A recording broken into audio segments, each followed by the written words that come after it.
I'm Rose Johnston, 68 years old, and for too many of those years he called me his punching bag, the wife he could terrorize when the whiskey took hold. My alcoholic husband believed I was weak, that his rages had crushed my spirit. He never suspected that behind my fearful eyes, I was carefully noting every threat, every smashed plate, every tear he caused. He didn't know about my hidden diary or the neighbor who heard it all, the evidence that would eventually win me my freedom, my home, and his pension. Before I begin my story, I just want to say thank you for listening to me pour my heart out. Let me know in the comments where you're listening from and what time it is. I love hearing from you. And if you haven't already, please hit the subscribe button. It helps me more than you know. Now let me tell you what really happened.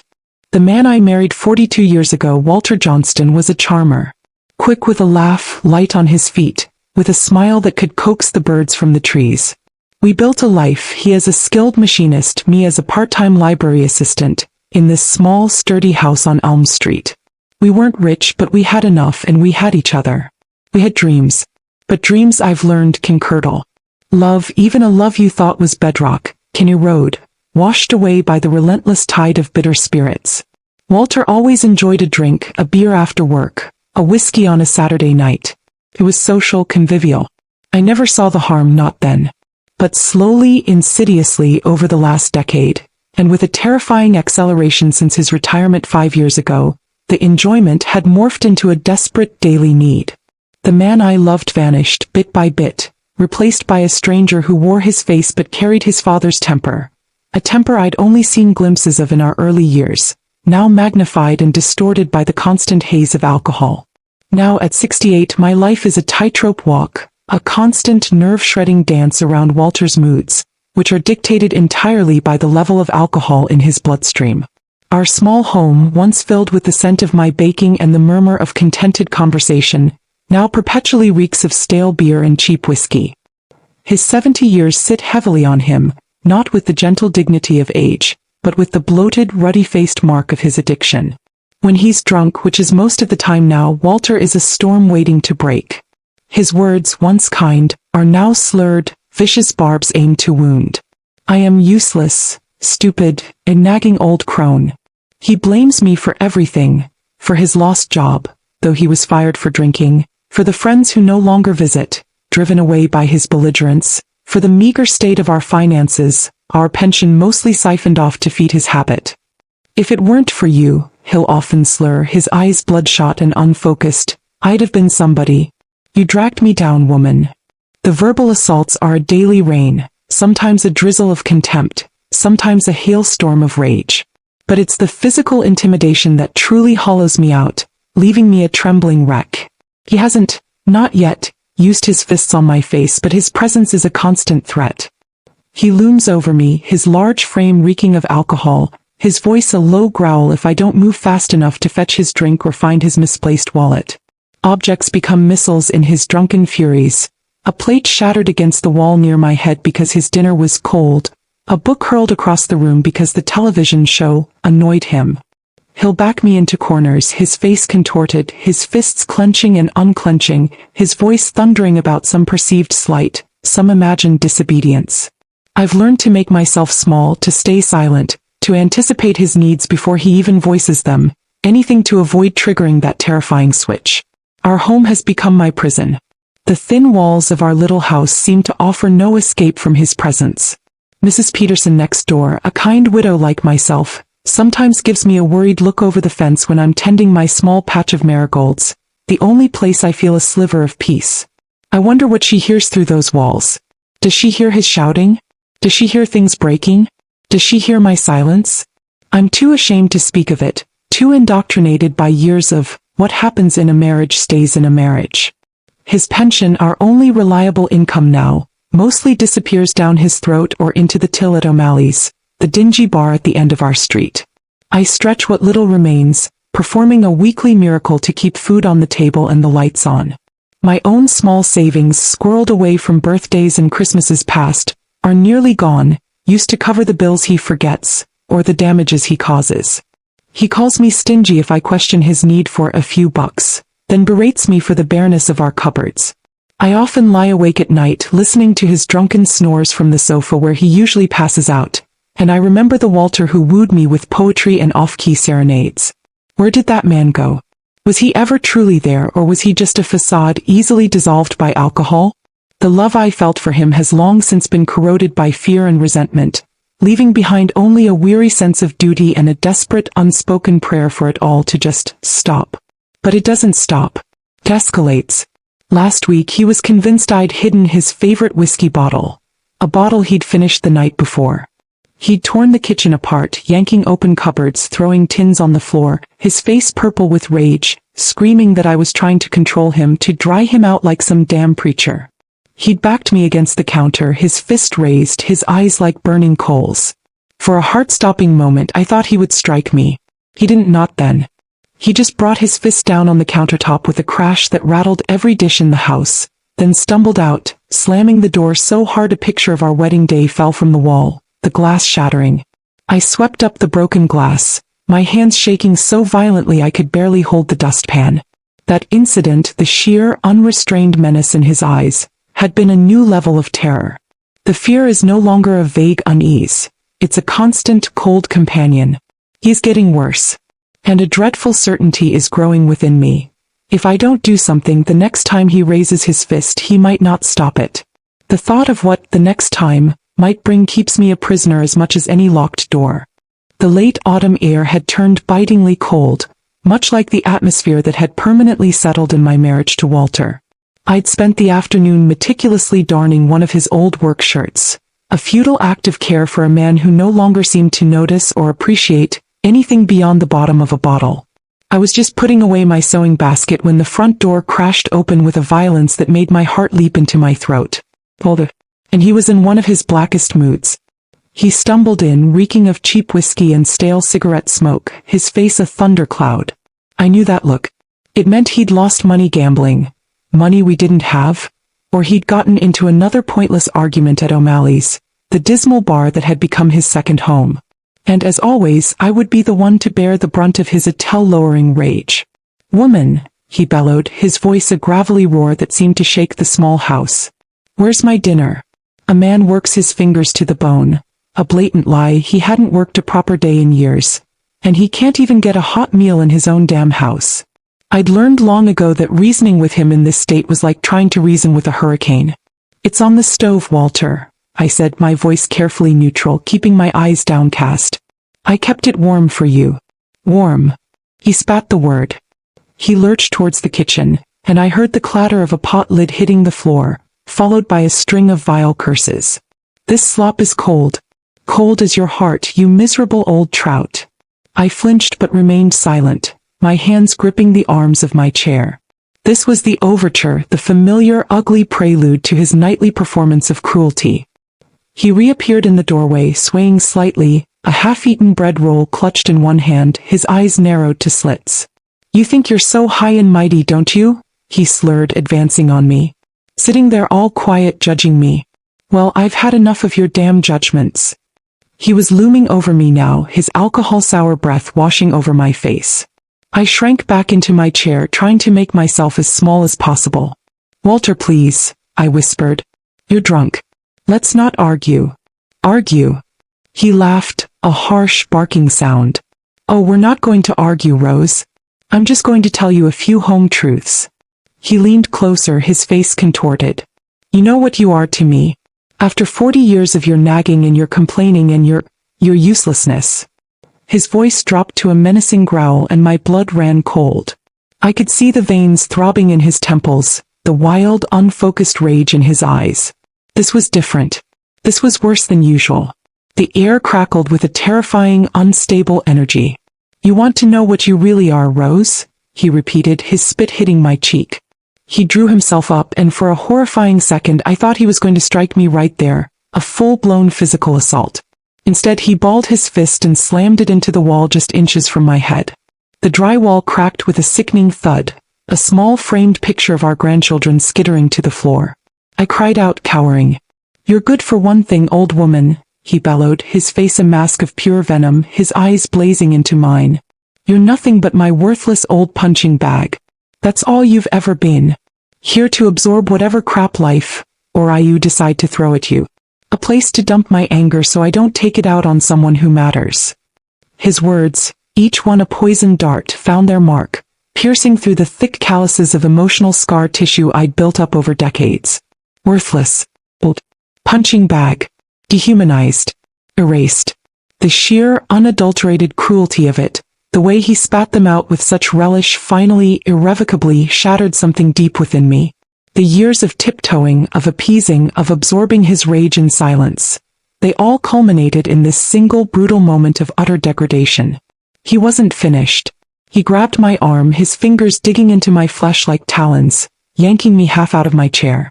"And you'll keep taking it, won't you?" he sneered, his face close to mine again. "Because where else would a useless old hag like you go?" He shoved me, then a hard, violent thrust that sent me sprawling sideways. My hip struck the corner of the coffee table with a sickening crack of pain, and I collapsed onto the floor, gasping, tears of shock and agony stinging my eyes. He stood over me for a moment, his chest heaving, a look of savage satisfaction on his face. Then, as quickly as the storm had erupted, it seemed to pass. He grunted, turned, and stumbled towards the bedroom, likely to pass out, leaving me there on the floor, a crumpled heap of pain and despair. I lay there for a long time, the throbbing in my hip a counterpoint to the searing agony in my soul.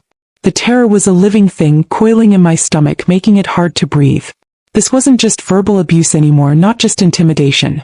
He had put his hands on me with intent to hurt, to dominate. He had defined me as his punching bag.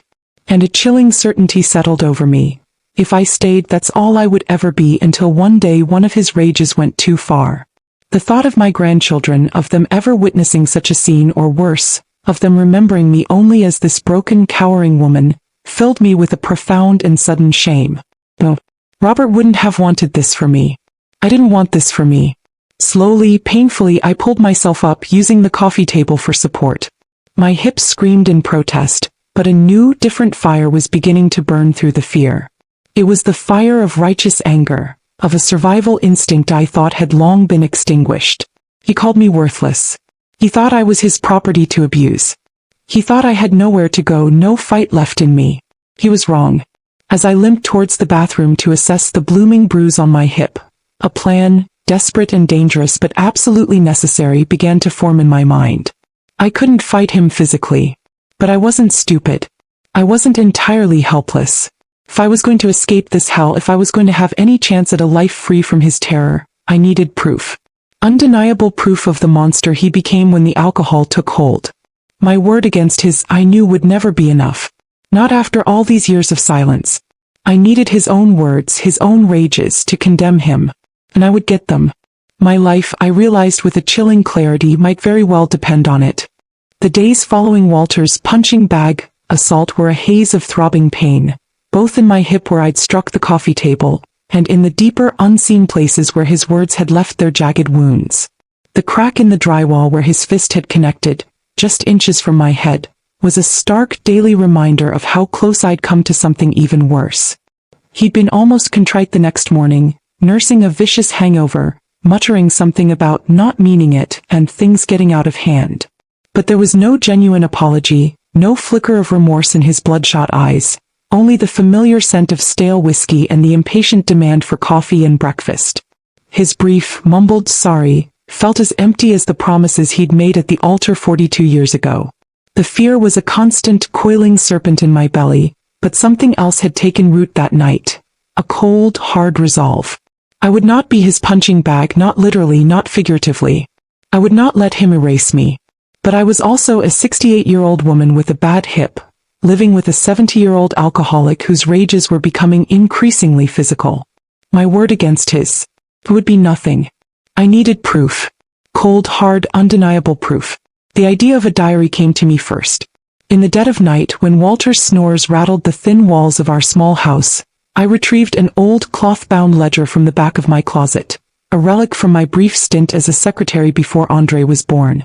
I found a pen that still worked, and with trembling hands I began to write.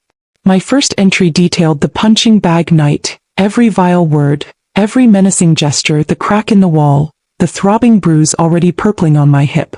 Reliving it, even on paper, was agony, but as the words filled the page, a tiny spark of agency ignited within me. This was my truth, recorded, undeniable.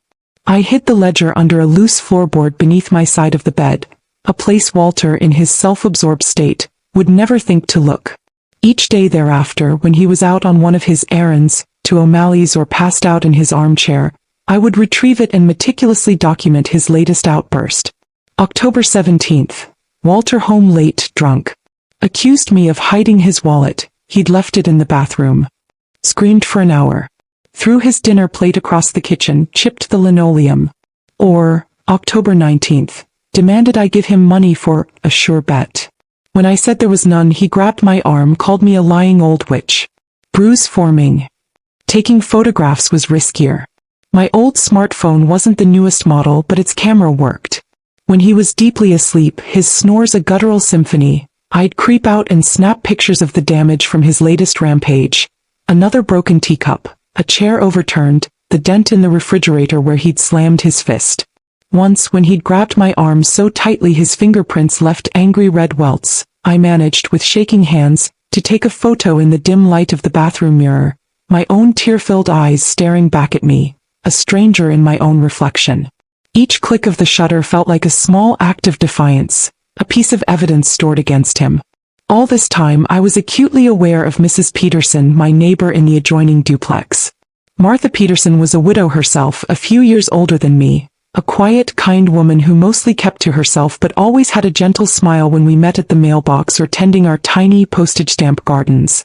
Our living room walls were thin, a fact I'd always been self-conscious about, especially now.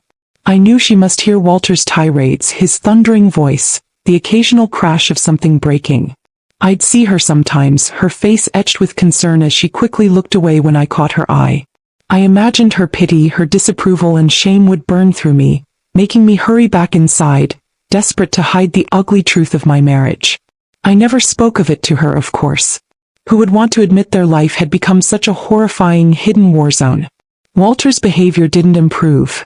If anything, the frequency of his rages increased as the money for his addiction dwindled further. He seemed to sense a shift in me, a new, quiet watchfulness that he couldn't quite understand but that clearly irritated him.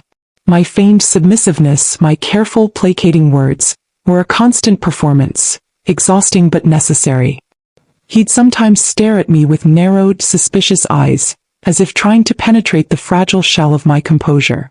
"What are you looking so damn shifty about, old woman?" he'd grumble before launching into another round of complaints or demands.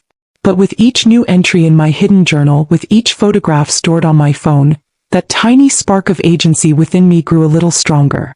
I was no longer just enduring, I was documenting. I was building a case brick by painful brick. The fear was still there, a constant companion, but it was now mixed with a sliver of something else. A desperate, fragile hope that one day, this chronicle of cruelty might be my path to freedom. I didn't know how yet or when, but I clung to that hope, and to the growing weight of evidence hidden beneath my floorboards. Mrs. Peterson's concerned glances from over the fence, once a source of my shame, now began to feel like a silent, unwitting allyship. A reminder that perhaps I wasn't entirely alone in hearing the echoes of Walter's tyranny. The chronicle of cruelty, as I'd morbidly nicknamed my hidden journal, grew heavier with each passing week. Walter's rages, fueled by an ever-increasing intake of cheap whiskey and his own festering resentments, were becoming more frequent, more unpredictable. The house felt like a minefield. I never knew what innocuous comment or action might set him off. My collection of blurry photographs expanded too.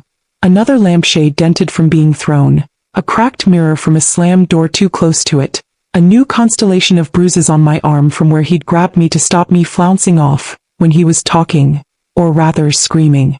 The incident that finally broke through the thin veneer of our neighborhood's polite silence happened on a Tuesday night.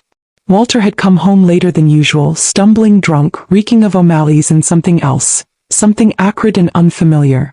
He was in a particularly foul mood, muttering about being cheated at cards, his eyes already glittering with a dangerous light. He started an argument over nothing. The television being too loud, he claimed, though it was barely a whisper. His voice escalated quickly, his accusations becoming wild, paranoid. He said I was in cahoots with the men at the bar, that I'd somehow signaled them to cheat him. It was utter madness. Then he started smashing things. Not just a plate this time, but the small, delicate porcelain figurines my own mother had left me, lined up on the mantelpiece. He swept them to the floor with a roar, their shattering a series of tiny, heartbreaking explosions. "Useless old junk," he screamed. "Just like you." He advanced on me, his fists clenched, and I truly thought my time had come. I cowered, screaming his name, begging him to stop, the terror a raw, primal thing. He didn't hit me then, but he grabbed the mantelpiece clock, a wedding gift from his own parents, and hurled it against the wall, where it exploded into 100 pieces. Then, as suddenly as it began, his rage seemed to dissipate, leaving him panting, swaying. He collapsed onto the sofa and within minutes was snoring heavily. I spent the rest of that night huddled in my armchair, too terrified to move, too heartbroken to cry anymore. The sounds of his destruction, my own pleas and screams, must have been horrifyingly clear through our paper-thin walls. The next morning, Walter was a sullen, groaning wreck, oblivious or indifferent to the devastation he'd caused. He mumbled something about needing to clear his head, and lurched out of the house, presumably in search of his next drink. I was sweeping up the last of the porcelain shards, my hands trembling, when I saw Mrs. Peterson, my neighbor Martha, step out onto her small porch.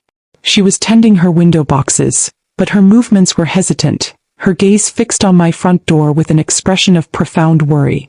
I'd always kept a polite distance from Martha, a habit born of shame and a desperate need to hide the ugliness of my life. But today, something in her gentle, concerned face made my carefully constructed walls begin to crumble.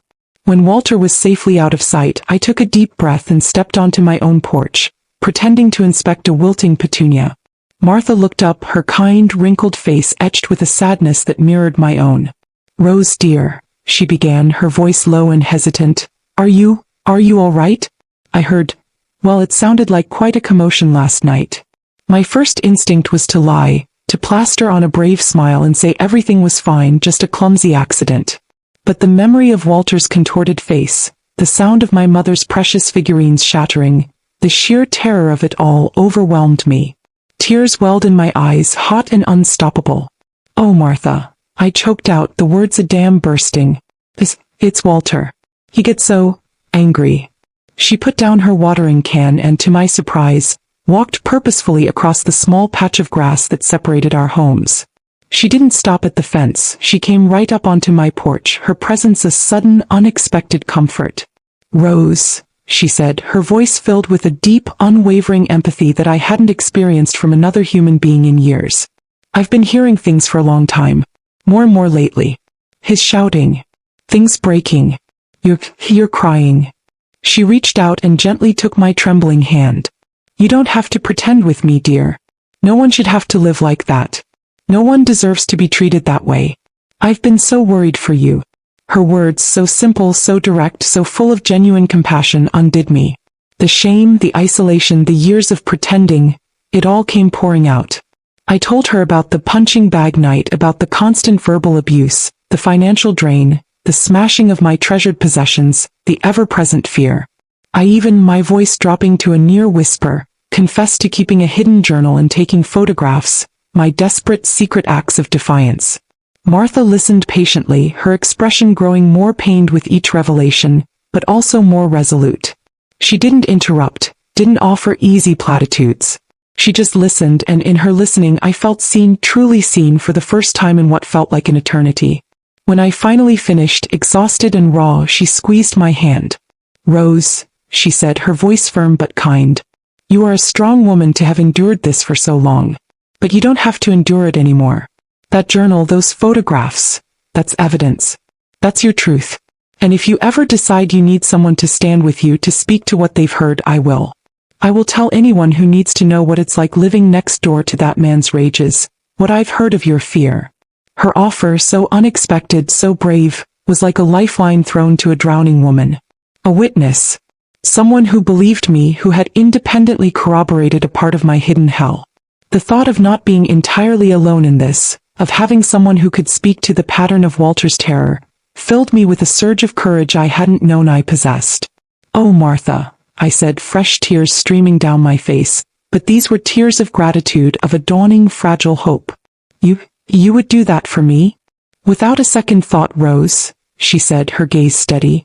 No woman should live in fear. That afternoon, after Martha had gone back to her own quiet home, leaving me with a renewed sense of purpose, I retrieved my hidden journal. I wrote about Walter's latest rampage, about the broken figurines, the shattered clock. And then I wrote about Martha, about her kindness, her courage, her offer of help. For the first time, the words I wrote didn't just feel like a record of despair, but like building blocks for a future where I might actually be free. The path ahead was still terrifying, but now I didn't feel quite so alone on it.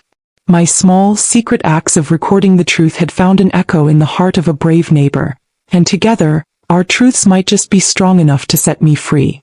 Martha Peterson's quiet offer to stand by me, to testify to the hell she'd overheard, was the flicker of candlelight I desperately needed in the suffocating darkness of my life with Walter. It didn't banish the fear entirely. Living with Walter was like living with a perpetually armed landmine, but it gave my resolve a solid footing. I continued to document, my entries in the hidden ledger becoming more detailed, my collection of photographs of smashed crockery, and once, a chillingly clear picture of Walter's fist-shaped dent in the pantry door growing. Each piece of evidence was a small shield, a whispered promise to myself that I would not be his worthless old punching bag forever.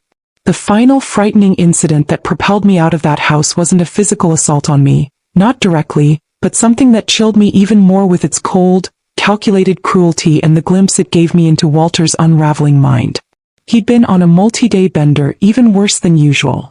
I'd hidden myself away in the spare room, barricading the door with a chair, subsisting on crackers and water I'd stashed. On the third morning, he seemed to have drunk himself into a stupor. I ventured out cautiously to make a cup of tea. The living room was a wreck. Overturned furniture, broken glass. And in the middle of it all, Walter sat slumped in his armchair, not passed out, but staring with a strange, almost beatific smile at my small, terrified tabby cat Mittens, whom he'd cornered. He was holding his nearly empty whiskey bottle by the neck like a club, muttering to her. "You see everything, don't you, you little spy?" he slurred, his voice dangerously soft. "You see what she's like. Maybe if you weren't here to comfort the old hag, she'd appreciate me more. Maybe you need to disappear." He raised the bottle slightly. My blood turned to ice. Mittens was my only constant, gentle companion in that house. A small, warm presence in my lonely life. The thought of him harming her out of some twisted, drunken logic. It was unthinkable. That wasn't just anger or frustration anymore. That was a different kind of darkness. A cruelty that targeted the last innocent thing in my life. I didn't scream. I didn't move. I just backed away slowly, my heart pounding. When I was sure he hadn't seen me, I slipped out the back door, my purse with my phone and the key to my hidden journal clutched in my hand, and ran as fast as my 68-year-old legs could carry me, across the small lawn to Martha Peterson's back door. She took one look at my white, terrified face and pulled me inside without a word. He's going to hurt Mittens," I gasped out. "He's lost his mind, Martha." Martha was a woman of action. While I sobbed incoherently, she made a quick call to animal control, her voice calm but firm, reporting a potential animal cruelty situation and giving our address, but stressing the owner, Walter, was volatile and likely intoxicated. Then she turned to me. "Rose," she said, her hand on my shoulder, "you cannot go back in there. Not now. Not ever like this. You have your journal? Your photos?" I nodded numbly. "Good. We're going to call Susan Albright, my niece. She's a paralegal at a firm that does a lot of work with the Women's Advocacy Center downtown. It's time, dear. It's past time." The next few hours were a blur. Martha made me tea, found a safe temporary place for Mittens through a friend at the local shelter once animal control had discreetly checked and ensured Walter was now passed out. Then she drove me to a small, unassuming office building downtown. Susan Albright was a young woman with kind eyes and a no-nonsense demeanor. I felt a wave of shame as I sat before her, an old woman airing the dirty laundry of her failed marriage, her abusive husband. But Martha sat beside me, a steady presence, and Susan listened with a quiet empathy that slowly chipped away at my fear. I laid out my story, my voice trembling at first, then gaining strength as I recounted Walter's escalating alcoholism, his verbal tirades, the financial ruin, the physical intimidation, the smashed possessions, and finally the punching bag incident and his terrifying threat towards Mittens. I showed Susan the photographs, read her excerpts from my journal. Martha quietly corroborated the timeline of the rages she had overheard, the sounds of fear and destruction. Susan, the paralegal, listened intently, occasionally making notes, her expression growing more serious.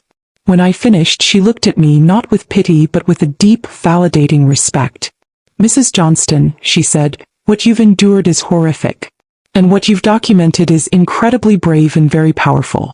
You have a strong case for an emergency protective order, and certainly for a divorce that secures your safety and your assets." She explained the legal process, the steps we would need to take. An emergency order to get Walter out of the house, or to ensure I could return safely to gather my things while he was barred.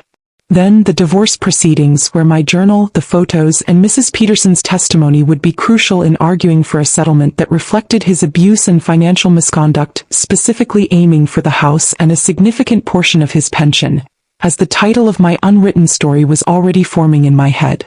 The thought of facing Walter in court, of him knowing I had done this, was still terrifying. But sitting there with Martha's quiet support and Susan's professional confidence, I felt a new kind of strength, the strength of someone who has finally chosen to fight for her own life. "Yes," I said, my voice clear and firm. "Let's do it. File whatever you need to. I want him out of my life, and I want what's rightfully mine to live out my remaining years in peace and safety." Susan smiled, a genuine, encouraging smile. "Good," she said. "We'll start immediately."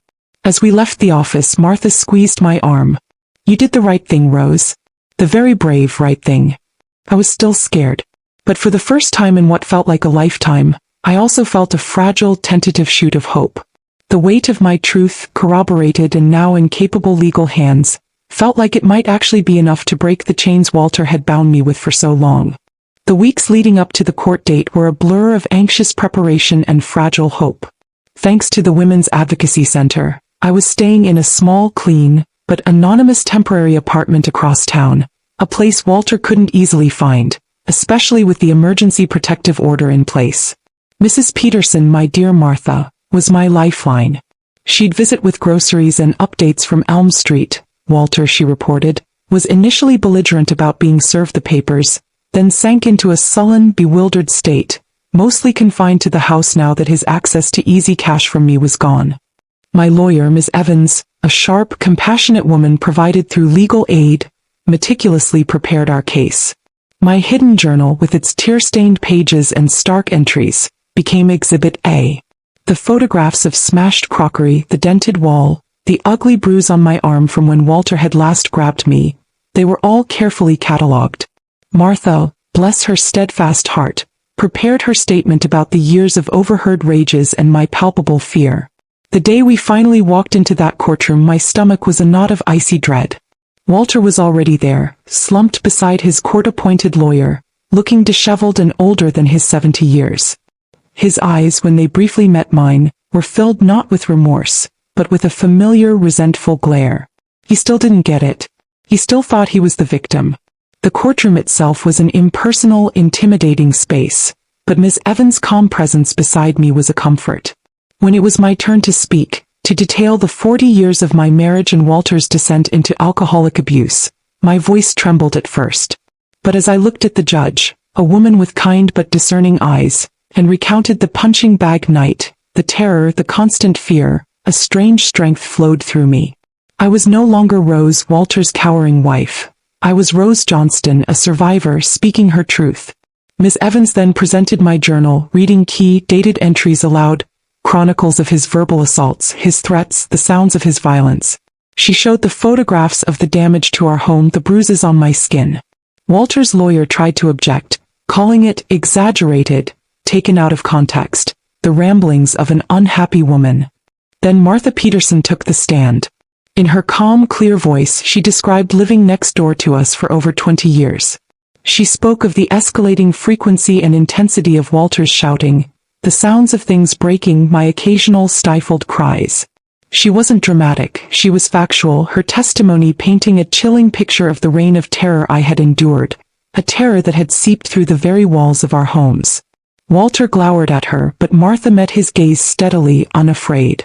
When it was Walter's turn, he tried to play the part of the misunderstood, henpecked husband, complaining about my nagging and unreasonable expectations. He denied any significant abuse, claiming he was just a man who enjoyed a drink now and then, and had a bit of a temper when provoked. His lawyer argued that I was trying to unfairly secure all their marital assets. But then Ms. Evans, during her cross-examination, presented him with specific dated entries from my journal detailing his rages, asking him if he denied those specific incidents, those specific vile words. She showed him the photos of the smashed heirlooms, the dented wall. Faced with this meticulous record, his bluster began to crumble. He became evasive, contradictory, his earlier facade of wronged innocence shattering under the weight of documented truth.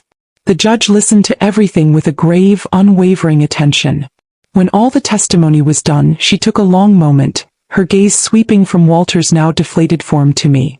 "Mr. Johnston," she said finally, her voice devoid of any sympathy for him, "the evidence presented today paints a clear and disturbing picture of long-term escalating domestic abuse, significantly fueled by your untreated alcoholism. Your wife, Mrs. Johnston, has endured what no person should have to endure in a marriage or in any relationship." My heart pounded. This was it. "Therefore," the judge continued, "this court grants the divorce. A permanent restraining order is hereby issued, preventing Mr. Johnston from approaching within 500 yards of Mrs. Johnston or her residence. Regarding the division of marital assets," she paused, looking directly at Walter, "given the documented history of abuse, Mr. Johnston's financial recklessness due to his addiction, and Mrs. Johnston's clear need for future security and peace, this court awards Mrs. Rose Johnston sole ownership of the marital home on Elm Street." A gasp escaped me. The house. My home. It would be mine, truly mine, a sanctuary. The judge wasn't finished. Furthermore, considering the dissipation of marital funds by Mr. Johnston for his addiction, and to ensure Mrs. Johnston's support, a significant portion of Mr. Johnston's pension shall be queued a road to Mrs. Johnston, the exact amount to be determined based on state guidelines but reflective of the circumstances presented. She then sternly mandated Walter to attend and complete a state-certified alcohol treatment program and a domestic violence intervention program. Walter just stared, his face ashen, his jaw slack. Defeated. The fight, the bluster, all of it gone, replaced by a dawning, horrified understanding of the consequences of his actions. Walking out of that courthouse, leaning on Martha's arm, I felt a wave of exhaustion so profound I could barely stand. But beneath it, a new, quiet emotion was stirring, relief. A profound, life-altering relief. The legal battle was over. The constant fear that had been my shadow for decades was finally beginning to lift. The road ahead wouldn't be easy. There were scars, emotional and psychological, that would take a long time to heal. But as I stepped out into the bright afternoon sun, I knew I was free. My home would be a place of peace again. My finances would be secure. Walter, the abusive alcoholic thug who had called me his punching bag, would no longer have the power to hurt me. My diary, the photos of his smashed walls and my bruised skin, and the quiet courage of a brave neighbor, my truth, had won me my justice. And that, I realized, was the only beginning I needed.